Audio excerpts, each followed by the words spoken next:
Cette chronique est une présentation du cabinet d'avocats Mercier-Giguère. Nous sommes de retour dans Action Magazine et avec moi, Maître Mercier-Giguère. Bonjour. Bonjour Sylvain. Bonjour. Cette semaine, on parle d'alcool au volant. Effectivement, on va essayer de démystifier toutes les infractions qu'il y a par rapport à l'alcool au volant. Parfait. Puis c'est quoi l'infraction qu'on voit le plus souvent? En fait, il y en a trois qui sont plus répandues. On a les conduites avec faculté affaiblie. Faculté affaiblie, il faut faire attention, c'est pas juste par l'alcool. Ça peut être par l'alcool, ça peut être par les drogues, mais ça peut être aussi par la fatigue. Donc, si le policier vous arrête puis vous somnolez à votre auto, vous pouvez être accusé de faculté affaiblie.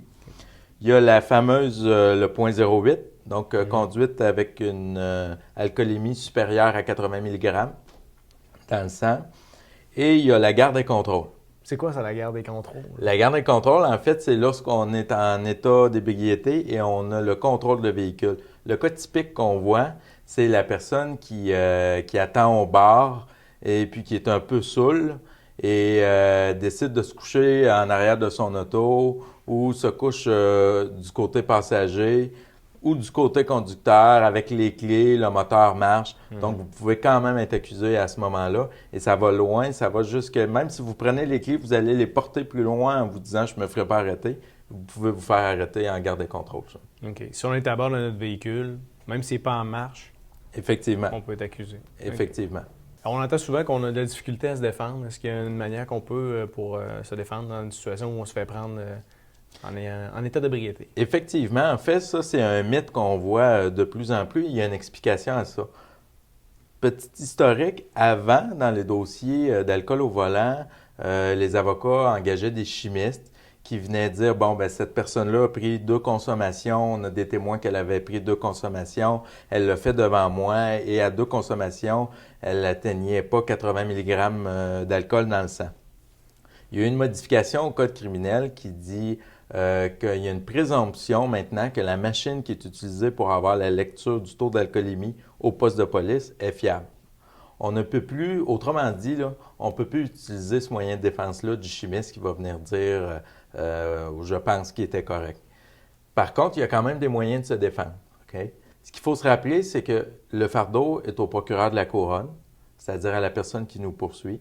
Ils doivent prouver que, un, vous conduisiez ou vous aviez le contrôle du véhicule, première chose, que vous aviez les facultés affaiblies et, dans certains cas, que vous aviez un taux d'alcoolémie supérieur à 80 mg.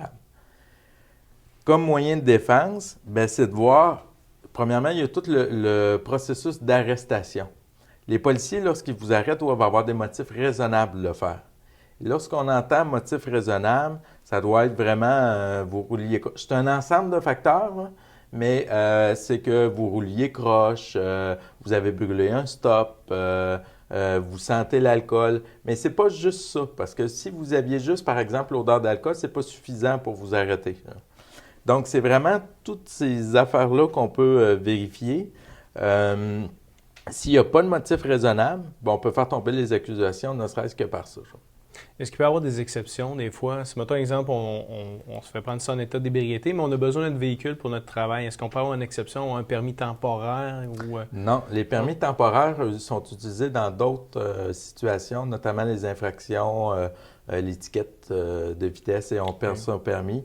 Mais il y a des sentences de prévôt au code criminel par rapport à l'alcool au volant qui sont similaires, là, autant garde et contrôle, faculté affaiblie et plus de 80 mg. On parle de...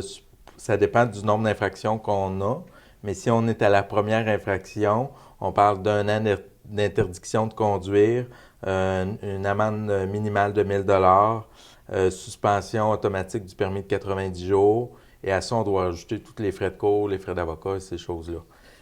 Et ça, c'est si votre taux ne dépasse pas 160 mg. Okay. Si votre taux dépasse 160 mg, là, on tombe à 3 ans d'interdiction de conduire et avec tout ce qui en déboule. Là. Mm-hmm. Souvent, on voit ça des fois à la sortie d'une route ou à un stop. Il y a des policiers qui sont là qui font un barrage. Est-ce qu'ils peuvent le faire, ça? Ils peuvent vous arrêter dans une situation comme ça? Effectivement, c'est reconnu depuis longtemps que les policiers ont le droit de faire un barrage. Et tantôt, je vous ai parlé du motif d'arrestation, le motif raisonnable d'arrestation. C'est sûr que lorsqu'on arrive sur un barrage, c'est un peu aléatoire. Et puis, là, il n'y a pas ce motif-là. Par contre, la jurisprudence, c'est-à-dire les jugements ont reconnu que les policiers avaient le droit de faire des barrages et de nous arrêter. Et souvent, dans les cas comme ça, bien, ils vont, vérifier s'il y a une senteur d'alcool, les pupilles, les yeux. Et si ils ont des doutes, ils vont nous faire souffler dans une machine qui, eux, portent dans le véhicule. Et c'est pas la même machine qui est au poste, c'est-à-dire elle ne donne pas de lecture du taux d'alcoolémie.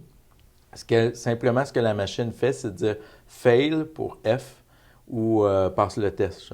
Okay. Donc, si vous êtes fail, là, ça donne le motif raisonnable aux policiers de vous arrêter, de vous emmener au poste et de vous faire souffler. Et c'est correct, dans le fond, est-ce qu'ils peuvent quand même vous demander d'aller au poste? Oui, en fait, il faut savoir qu'il y a des infractions prévues au code criminel. Donc, la personne qui se dit « Ah, moi, je ne souffrirai pas, ça va être beaucoup mieux », bien, elle va avoir des accusations aussi. Maître Mercier-Giguère, ce serait quoi l'avantage de consulter un avocat dans cette situation-ci? Bien, en fait, vous avez compris que les dossiers d'alcool au volant, c'est des dossiers qui sont très complexes. Il y a souvent beaucoup de preuves et ces choses-là. Les défenses sont possibles, mais ne sont pas si faciles que ça à faire. En consultant un avocat d'expérience, ce que ça permet, c'est de nous, lorsque le client vient nous voir, on a la preuve, on a le dossier, puis on peut déjà le regarder. Ça arrive souvent, il n'y a pas de cachette, que je dis au client, écoutez, compte tenu des circonstances du dossier, compte tenu des motifs d'arrestation, il n'y a pas vraiment de chance de gagner. Et après ça, les clients décident s'ils se représentent seuls ou pas. Ça va leur avoir coûté 1 heure, 2 heures de consultation maximum.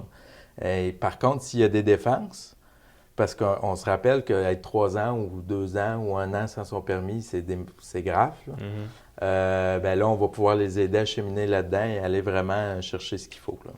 C'est des gens qui nous écoutent, qui voudraient avoir d'autres conseils ou avoir un supplément d'informations. De quelle façon ils peuvent te rejoindre? Te rejoindre à merciergiguère.com, centre d'union, ou au 581-996-7060. Merci. Cette chronique est une présentation du cabinet d'avocats Mercier-Giguère.